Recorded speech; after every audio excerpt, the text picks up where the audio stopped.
Parametric differentiation and arc length. Objectives. By the end of this lesson, you should be able to define and graph parametric equations, find derivatives of parametric equations, and find arc length given parametric equations. We'll start by defining parametric equations. If x equals f of t and y equals g of t are functions defined on t values in some interval I, then the set of points x, y equals f of t, g of t, defined by the equations, is a parametric curve, and the equations are parametric equations, and t is called the parameter. So there's kind of a lot going on here. What's happening is I have these two functions that are functions of this parameter called t. So I'm going to be plugging in values of t into f to get out x values, and I'm going to be plugging those same t values into g to get out y values, and those x, y's are coordinate points. So the collection of coordinate points is going to define a parametric curve, and the equations themselves, f of t and g of t, as x and y respectively, are parametric equations. And then we have a special name for t, it's called the parameter. And those t values are coming from some interval I. So sometimes that interval will be all real numbers, sometimes it'll be a restricted interval that the t values can come from. So if I is the closed interval, a is less than or equal to t is less than or equal to b. So this is when it's not all real numbers, just not a finite, but a closed set of points.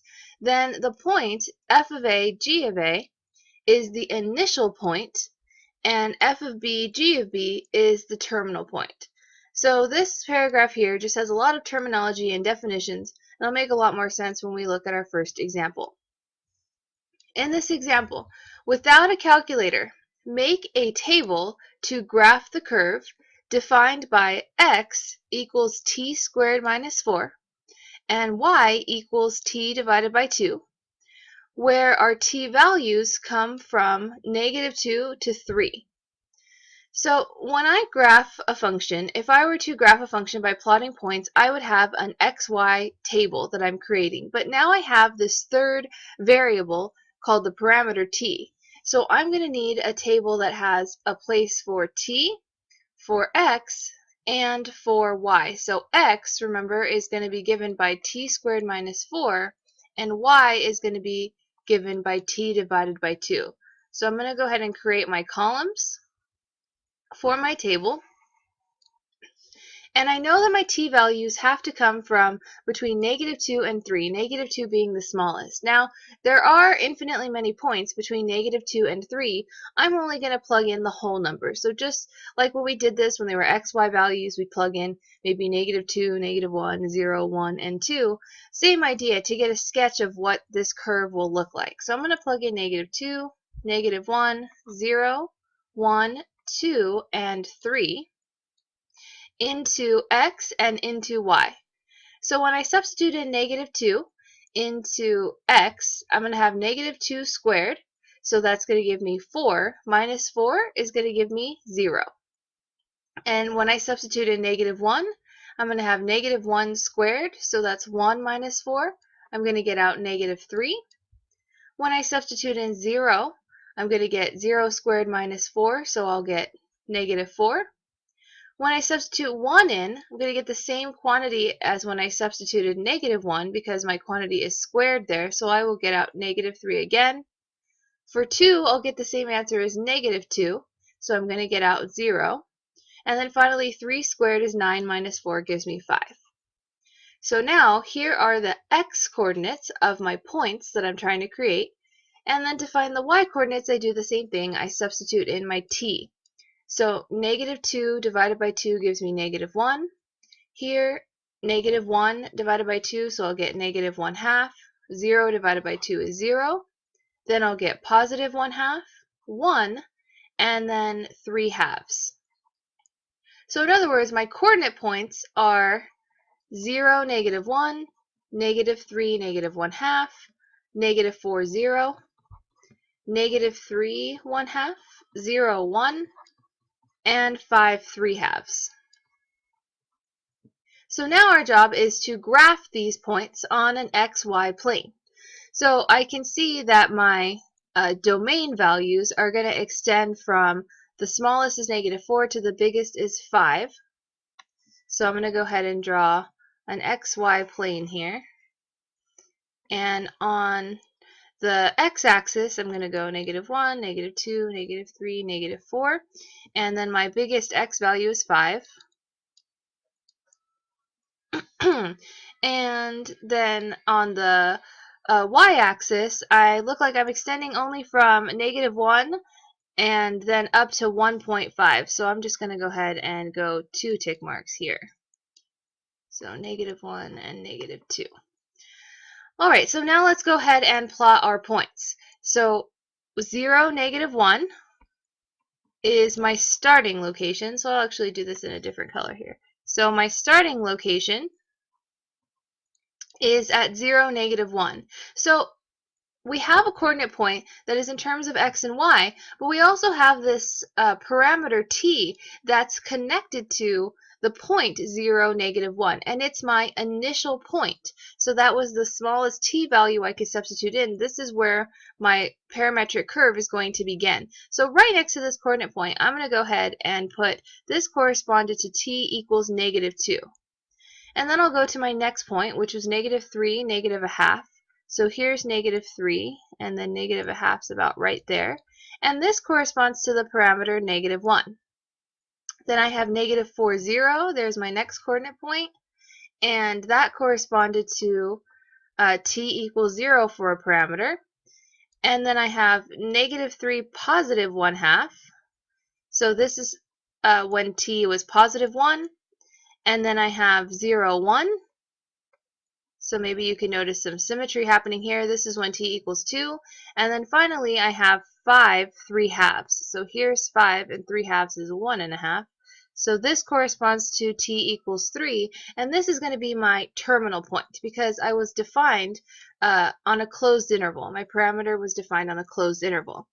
So if I were to connect the dots here, this was my starting location. So when I do connect them, once I finish drawing this curve here, I'm going to go ahead and draw arrows to indicate the direction that this path took. So this was my initial point, so I'm going to put a little IP here, and then here was my terminal point.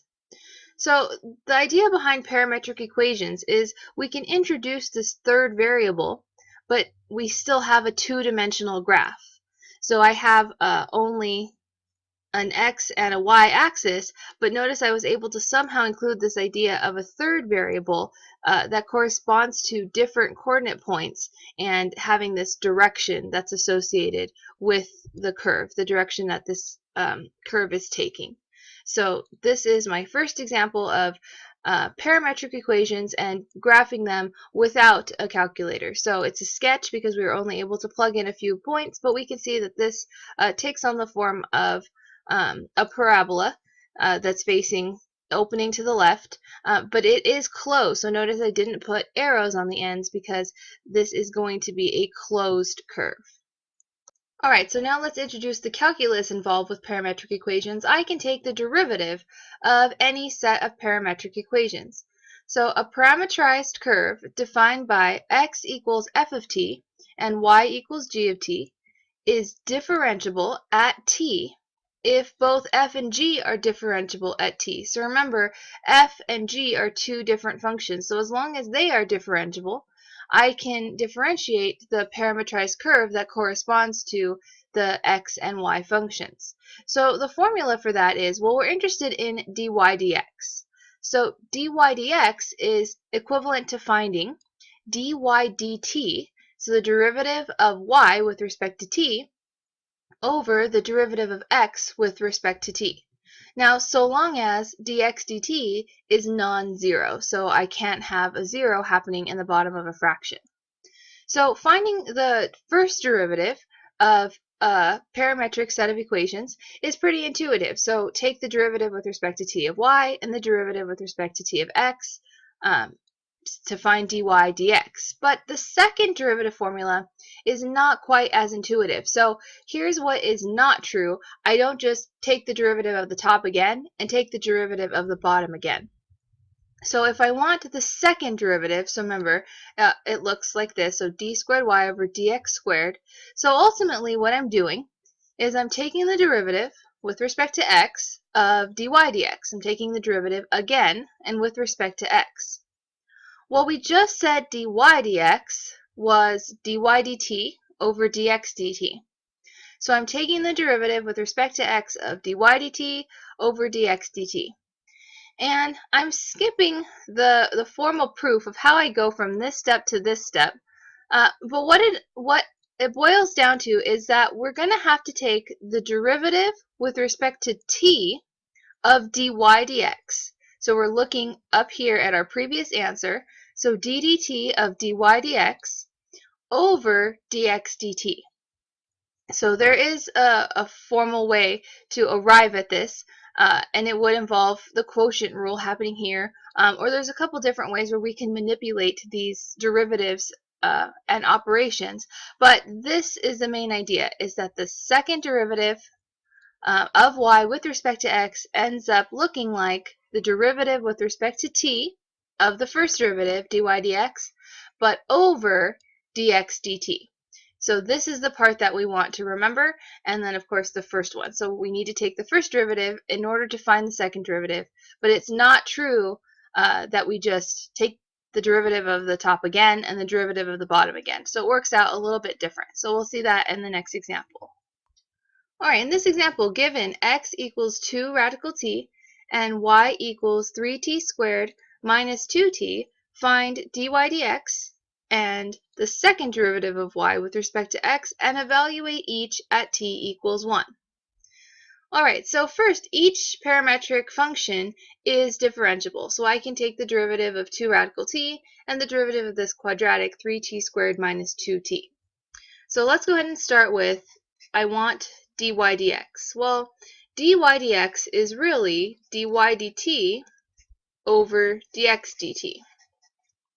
So y, remember, was 3t squared minus 2t. So this is like saying, let's take the derivative with respect to t of y, which is 3t squared minus 2t, over the derivative with respect to t of x. So x is 2 radical t. I'm going to write that as 2t to the 1/2 because we're going to need to use the power rule in taking the derivative right now. So I'm going to take the derivative of the top using the power rule. The variables match here, d dt, and then these are all in terms of t. So we're going to end up with just 6t minus 2. Bringing the 1/2 to the front, I'm going to get t to the negative 1/2. So here is my dy dx formula. So this represents the slope of the tangent line to the curve.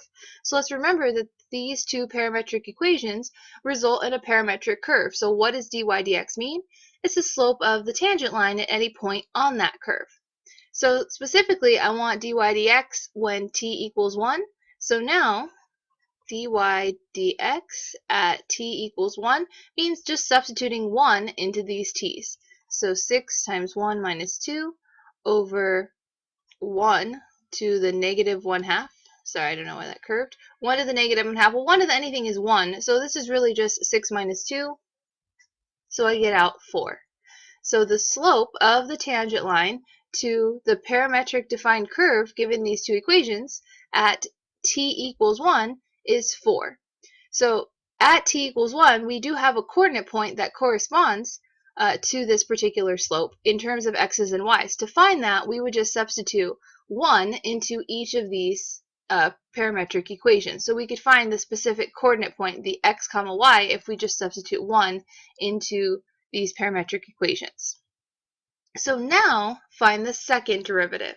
So the second derivative of y with respect to x, I'm jumping straight to that last part of that equation, that formula that I gave. So what it amounts to is we're taking the derivative with respect to t of dy dx. So dy dx being this function here.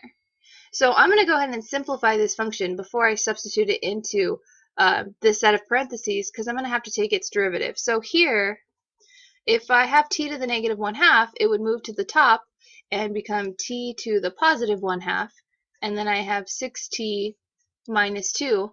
And I know I'm going to have to take the derivative of this, so I'm just going to go ahead and distribute in the t to the 1/2 so I can avoid the product rule. So this is going to be 6t to the 3/2 minus 2t to the 1/2. So this is dy dx. And that's what my second derivative formula says I need to insert here. So I'm going to need to make that a little bit bigger. So I'm substituting in 6t to the 3/2 minus 2t to the 1/2.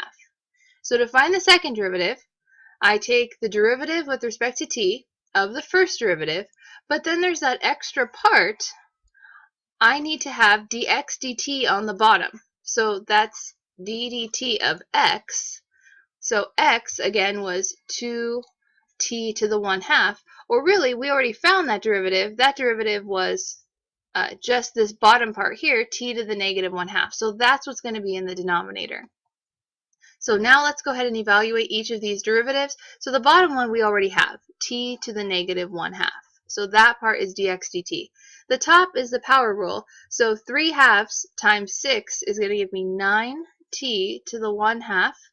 And then here, bringing the 1/2 to the front, I'm going to get negative t to the negative 1/2. So this is my second derivative given these parametric equations. So I take the derivative again of the first derivative, but I need to put that all over dx dt. And so now we could simplify it if we wanted to. Ultimately, we're trying to evaluate this at 1. So let's just go ahead and solve for when t equals 1 here. So I'm going to go ahead and have 9, 1 to the 1/2 minus 1 to the negative 1/2 over 1 to the negative 1/2. So both of these become 1s, and this is just 1 right here. So ultimately this is 9 minus 1 over 1. So I'm going to get out 8. So the second derivative of the curve at t equals 1 is 8. So what does second derivative tell us? Tells us that our curve is concave up at the parameter t equals 1, which corresponds to the coordinate point. So not that this problem is asking for this, but just to clarify what we're doing here, when t equals 1, my x value would be 2, and my y value would be positive 1. So dy dx is 4. The slope of the tangent line at the point 2, 1, or at the parameter t equals 1 is 4, and then the second derivative is 8 when the parameter is t1, or the coordinate point on the parametric curve is 2, 1. So in this next example, we're asked to find an equation of the tangent line to the curve defined by x equals 4 cosine t and y equals 3 sine t at t equals 3 pi over 4.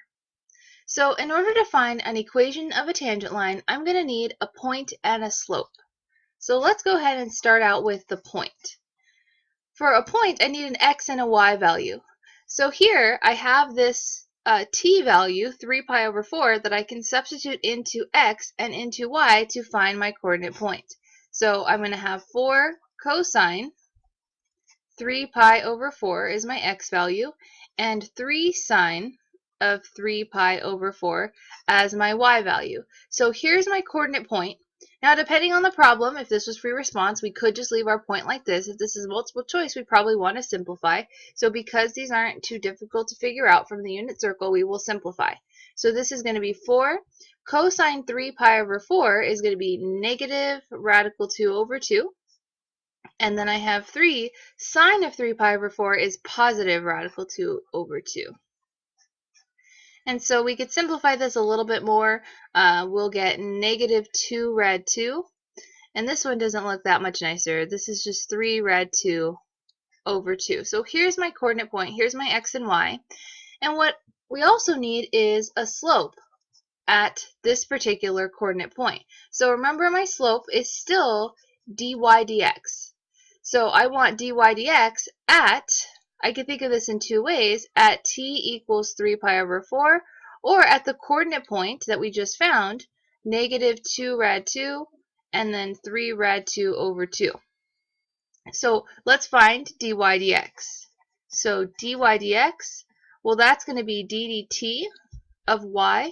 Y is 3 sine t. And then over the derivative with respect to t of x, that is 4 cosine t. So the derivative of 3 sine t is 3 cosine t. The derivative of 4 cosine t is negative 4 sine t. And so we want dy dx when t equals 3 pi over 4, or this coordinate point. Well, obviously we use 3 pi over 4 because we have t values in our dy dx.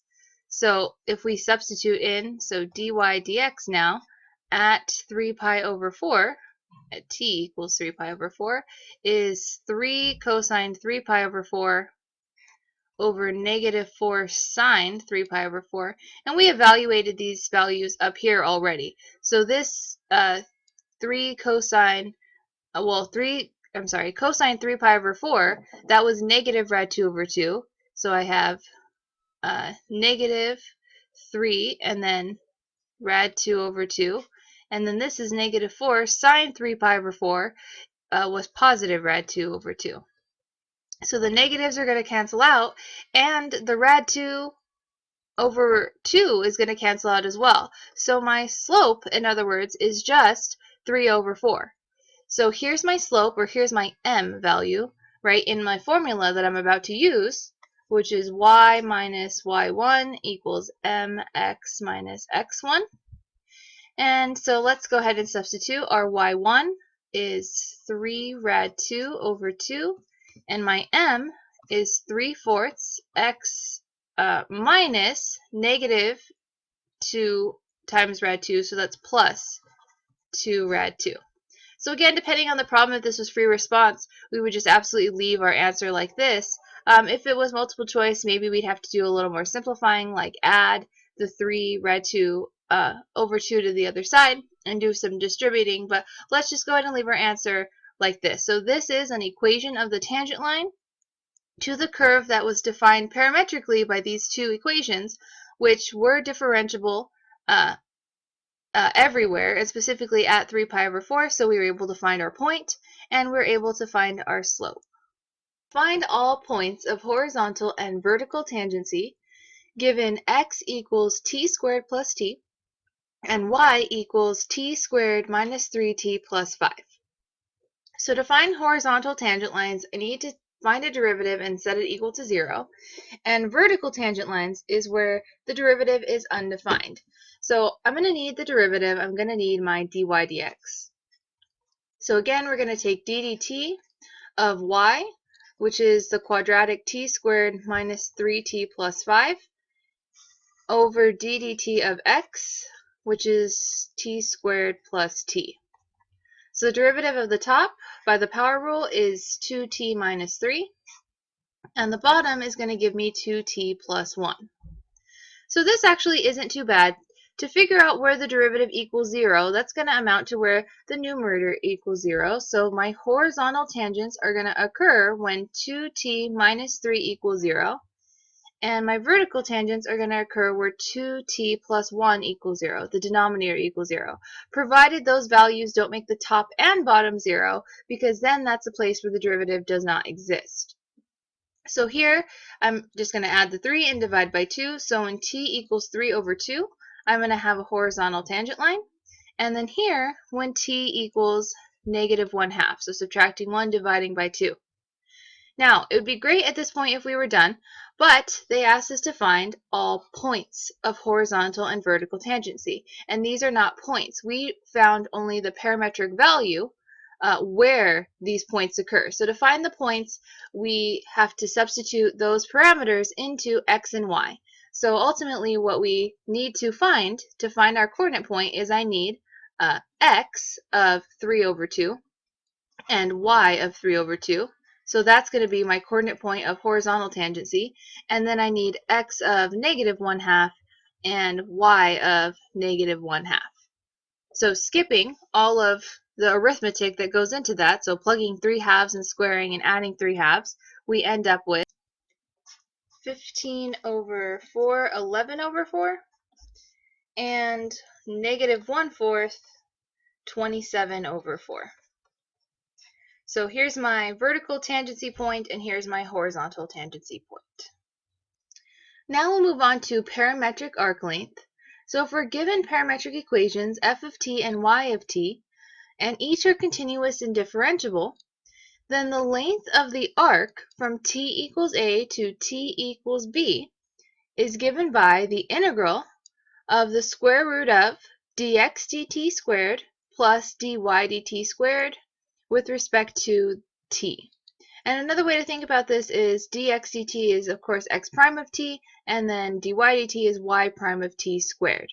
So we can find the length of a curve that is defined parametrically without needing to rewrite the function so that there is no longer a parameter. So previously we found arc length just given y equals f of x from x values from a to b. So it's possible to find arc length given a parametric set of equations using this formula, which should look familiar to the regular standard arc length formula. So now let's see an example of it in use. In this example, we want to find the length of the curve defined by x equals t squared and y equals 4t cubed minus 1, where the parameter is between 0 and 1.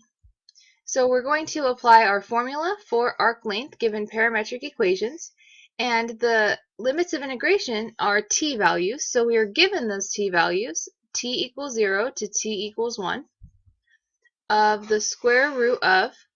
So what goes here is the derivative of x with respect to t squared. So here, this is a nice one. This is just 2t as a quantity squared, plus the derivative of the parametric equation of y squared. So here the derivative is another power rule. We have just 12t squared, and then this is with the differential being dt, since everything here is t's. And at this point, we would substitute this into our graphing calculator. So this is not an integral we can evaluate by hand, but we'd probably want to simplify the integrand a little bit before we enter it into our calculator. So this exponent does distribute because this is multiplication. So this is 4t squared, and then this would be 144t to the 4th dt. And substituting this into our calculator, we end up with the length of the curve being 4.149. So that's it. It should be a pretty easy extension of arc length. So it's just a modified formula, and remembering that our limits of integration are the parameter values that the t extends from. So in this case, from 0 to 1.